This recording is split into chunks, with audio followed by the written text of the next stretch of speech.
Unit 7.6 is proportional links, and we kind of tapped into this a little bit when we looked at the properties of proportions.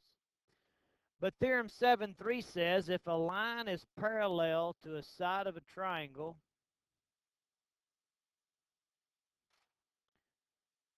then it divides the other two sides proportionally. Now, if it divides these two sides proportionally,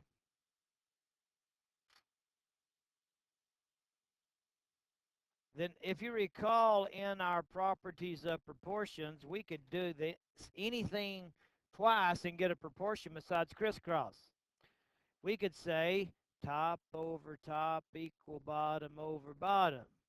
6 over 8 equal 3 over 4. 6/8 is 3/4. Or we could say top over bottom equal top over bottom. 6 over 3 equal 8 over 4. That's true. They both reduce to 2 over 1. Or we could say top piece over whole thing equal top piece over whole thing. Top 6 over whole 9 equal top 8 over whole 12. Those are both reduced to 2/3. So top over top equal bottom over bottom, bottom over top equal bottom over top, top over bottom equal top over bottom, top plus whole equal top plus whole, and so forth and so on. What you cannot do is crisscross. Remember that. We could not say top of this side over bottom of the other equal top of this side over bottom of the other. If they make an X, it's going to be an X. Okay? You can't crisscross and get a proportion or it's going to be wrong. Okay. A corollary under that, which means we can quickly reach this conclusion based on the rule we just learned, if three parallel lines intersect two transversals, remember a transversal is a line that intersects two or more coplanar lines in different points, then they divide the two transversals proportionally. So if three parallel lines, we show parallelism with the arrows, divide two transversals, then they divide the two transversals proportionally, which means you've got these four pieces. And again, you could say top over bottom equal top over bottom, bottom over top equal bottom over top, top over whole equal top over whole, top over top equal bottom over bottom. What you cannot do is put the 4 over 3 because you're crisscrossing. You can put 4 over x, 2 over 3, x over 4, 3 over 2, okay? So let's just set it up top over bottom, 4 over x equal top over bottom, 2 over 3. You cross multiply, and you're going to get 12 equal 2x. Undo multiplication by division, and you'll get x equals 6, okay? If three parallel lines divide two transversals, then they divide the two transversals proportionally.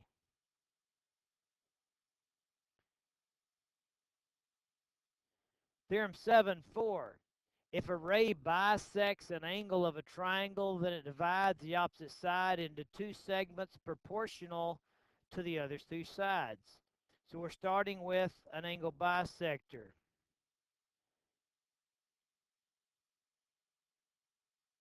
Angle B is the one that got bisected.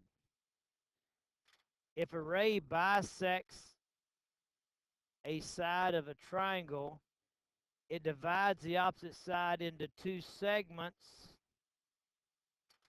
proportional to the other two sides of the triangle.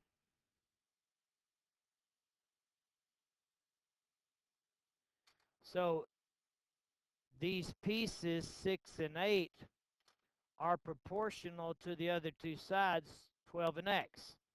The two pieces 6 and 8 are proportional to the other two sides, 12 and x. Now, again, you can set up a proportion any way you want to as long as you don't crisscross. You can go 6 over 8 equal 12 over x, x over 12 equal 8 over 6, 8 over x equals 6 over 12. You just can't put the 12 over the 8 with the x over the 6, the 12 over the 8 with the x over the 6. If you're looking at the picture, the 12 over the 8 with the x over the 6 would be crisscrossing, and so that would make it wrong. Okay? But we can say 6 over 8 is equal to 12 over x, which is really what the theorem is saying. If a ray bisects an angle of the triangle, it divides the opposite side into two pieces proportional. These two pieces are proportional to the other two sides of the triangle. Once you have a proportion, you'll cross multiply. 6 times x is 6x. Is equal to 8 times 12, which is 96. Undo multiplication by division, and we would have x is equal to 16. Any questions on that? Okay.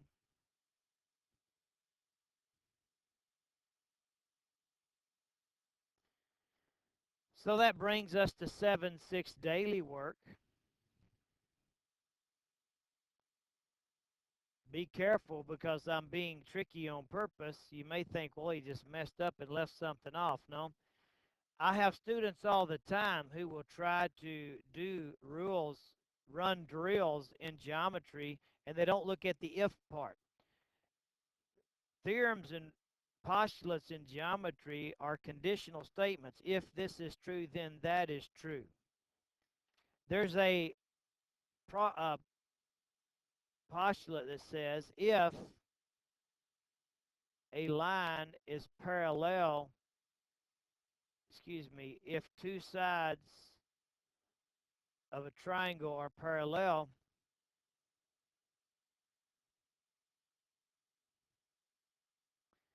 I'm saying that all wrong. Okay, I'm going to say it right. I'm not sure what's happening. It's late and I'm tired, I assume. But if a line is parallel to a side of a triangle, then that line divides the other two sides proportionally. So x over 7 equals 3 over 2, or x over 3 equals 7 over 2. That's if you know the lines are parallel, but the lines were not marked parallel. Therefore, we can reach no conclusion about x.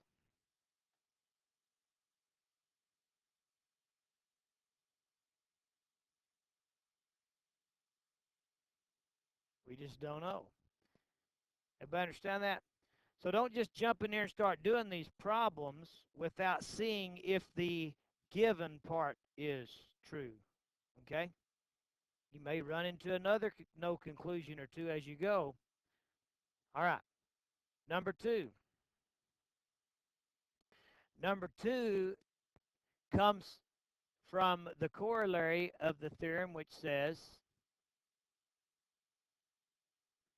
if three parallel lines divide two transversals, then they divide the two transversals proportionally.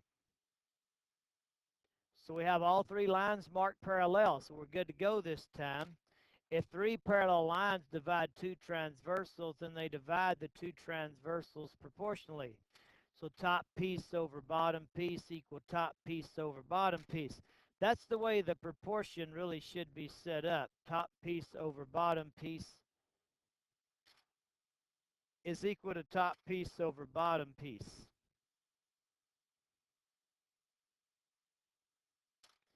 Now, when we cross multiply, we really should make them improper fractions. 4 times 2 is 8 plus 1 is 9 over 2 times.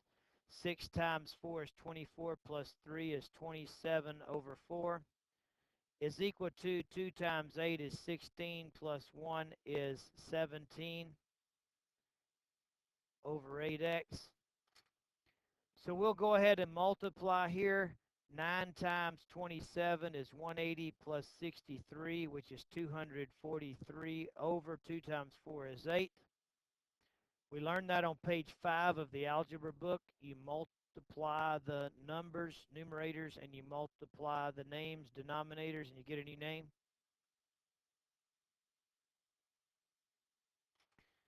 We said we're not going to say you undo multiplication by division anymore. On page 25 of the algebra text, number 3, we said you undo multiplication by division or multiply by the reciprocal 8/17. So over here we would get x equal, that 8 cancels that 8, 243 divides 17. Let's just check it out with the graphing calculator. 243 divides 17.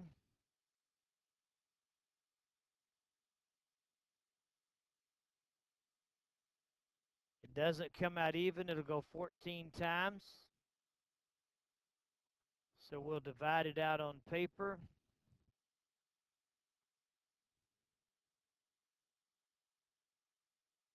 It goes one time, you get 17. With 7 left over, bring down a 3.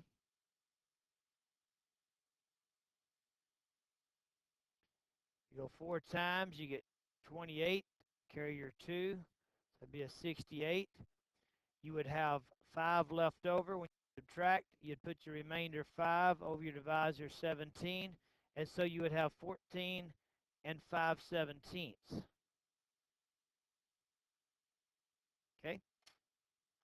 Any questions on that?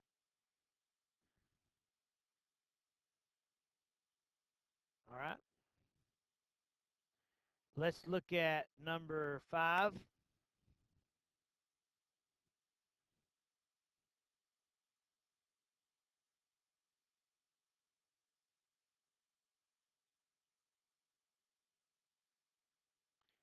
We have a ray bisecting an angle of a triangle.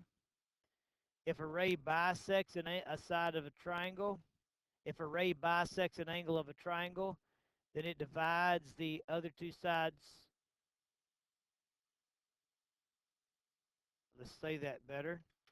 A ray that divides an angle of a triangle divides the opposite side into two segments.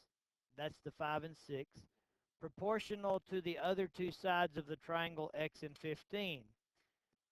A ray that bisects an angle of a triangle divides the opposite side into two segments proportional to the other two sides of the triangle.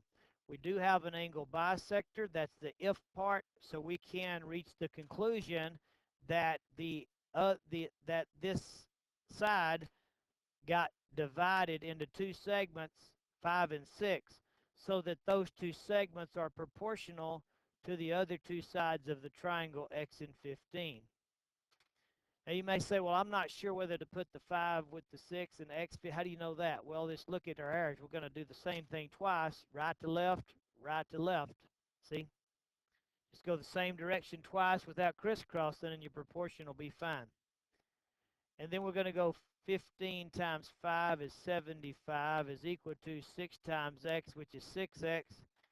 And then we undo multiplication by division. We get x equal 75 divides 6. It'll go one time, you get 6 with 1 left over, bring down a 5. 2 will go, and so you get 12 with 3 left over.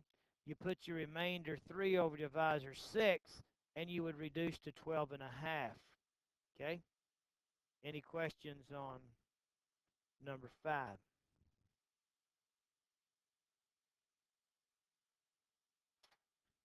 Okay?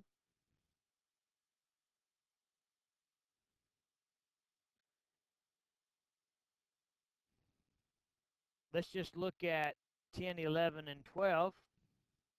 10, 11, and 12.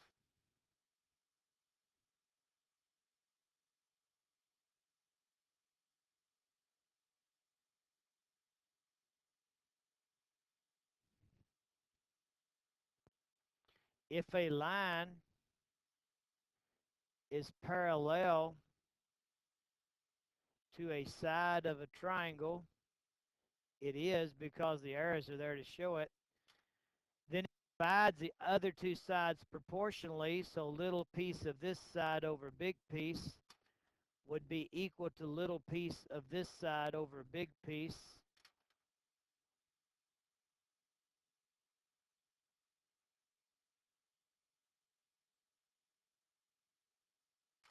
So we can set up a proportion little piece over big piece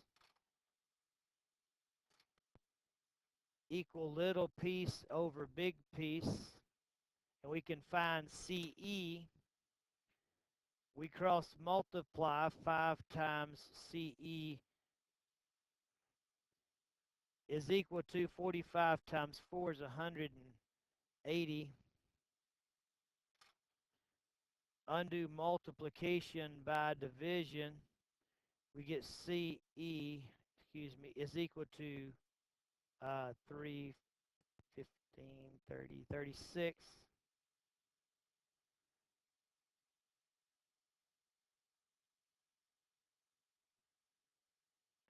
We want AB. AB is the bottom. So how would you do that? That theorem had nothing to do with the bottom. It had the other two sides proportionally. Well, this brings us to some similarity also, right? If those are parallel, then this angle is equal to this one, and this angle is equal to this one because corresponding angles are equal. Angle E is equal to itself by reflexive, so the triangles are similar by by angle similarity. Now, if they're similar by angle similarity, or side you can prove it by now, then we could say that bottom of little triangle over bottom of big triangle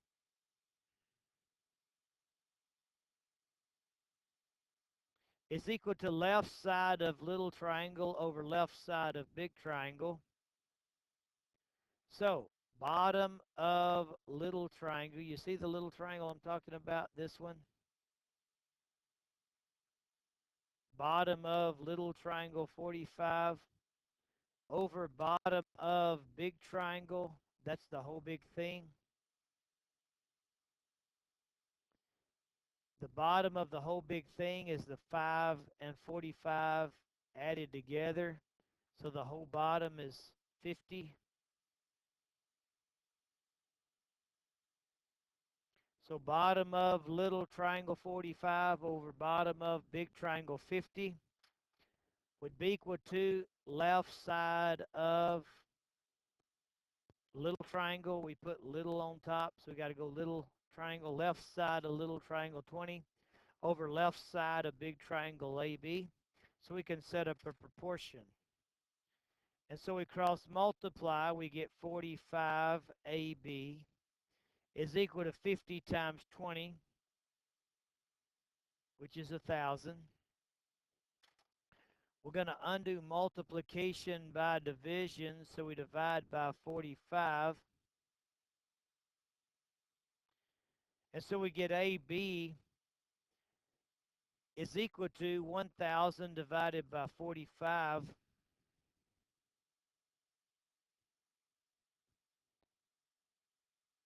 1,000 divided by 45 reduces to 22 and 2/9.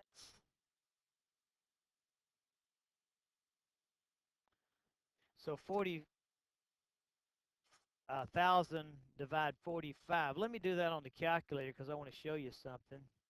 1,000 divide 45.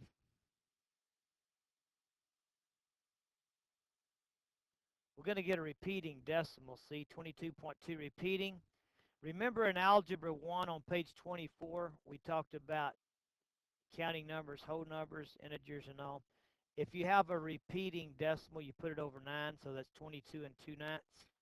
Okay? So we talked about counting numbers, whole numbers, integers, rational and irrational, and imaginary. So on that page 24 of the algebra text, we introduced to you how to turn repeating decimals into fractions. Anyway, that's where that 2/9 came from.